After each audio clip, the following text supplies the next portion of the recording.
In this lesson, we are going to learn how to compute a occupant load for any given occupancy or any basic occupancy, whether that be a single use or a multiple use occupancy.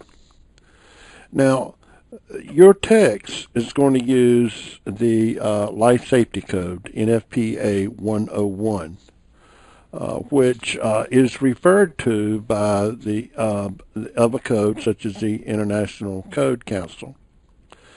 But we are going to use the table 1004.1.1 in the North Carolina Fire Code, which basically does come from 101.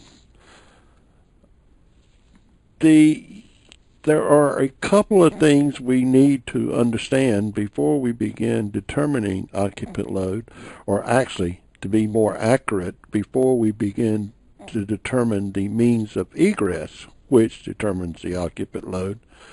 We need to have a couple of definitions in mind.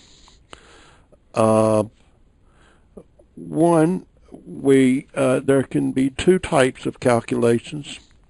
There can be one that has a table and chair configuration, and there can be one that has a open area, standing room area. And actually, there can be more than two types. There's fixed seating, there's loose tables and chairs, and fixed tables and chairs. But we're going to limit this particular study to open areas and table and chair configurations. Now, I want you to understand what the code is trying to achieve by determining an occupant load. And let's read 1004.2 from the North Carolina Code. The occupant load permitted in any building or portion thereof is permitted to be increased from the number established for the occupancies in Table 1004.1.1, and we will look at that table later. The thing I want you to understand is that the authority having jurisdiction can increase the occupant load, but he or she cannot decrease it. Now, often we misunderstand that. We think that as a fire inspectors or fire marshal, our job is to make the occupant load as low as possible, when actually the code is asking us to look for ways to make it higher. Why? Couple of reasons. Number one, the higher the occupant load, the more that we can require in regards to code requirements. The more exits we will have to have, the wider the exits will be, and so on. Secondly, it's the recognition of reality. How many nightclubs out there will stop people from coming in when they have reached some sort of arbitrary occupant load figure, when actually they see more room in their place? And the answer in reality is not many. And we probably, as the authority having jurisdiction, will not catch these activities for the most part until a disaster happens. So once again, we can increase the occupant load, but we cannot decrease the occupant load. And also understand that once we get down to one person per 7 square feet, we can't increase it any more than that. Okay.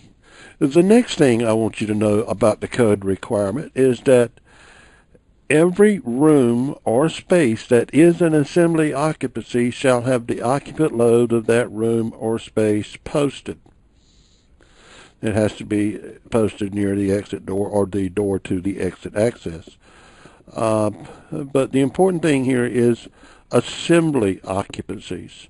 No other occupancy is required to be posted. Now, you may see that in cases, and I'm not critical of that. I mean, because if the authority having jurisdiction asks the person to post an occupant load in a place where people meet, perhaps, but that is not necessarily assembly occupancy, and that person does it, that's fine. But the code does not require it. Okay, a few more definitions. Means of egress. Means of egress is a continuous path of travel to any point in the building to a public way that is safely away from the building. And it consists of an exit access, an exit, and an exit discharge. And this drawing, I think, illustrates quite well the three components.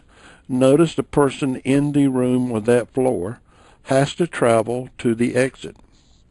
That travel distance is called the exit access. Notice once they reach a protected enclosure, that is called the exit.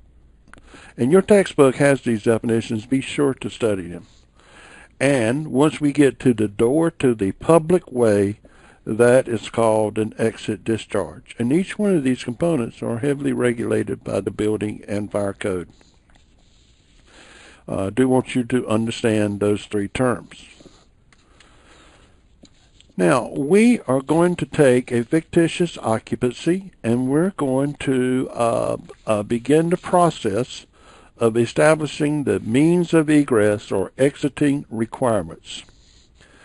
And I guess I want to divide this up into manageable segments. So I think this will probably be a good place to start. And we will, to stop, and we will begin the next segment at this slide, and where we will begin step one, calculating the occupant load.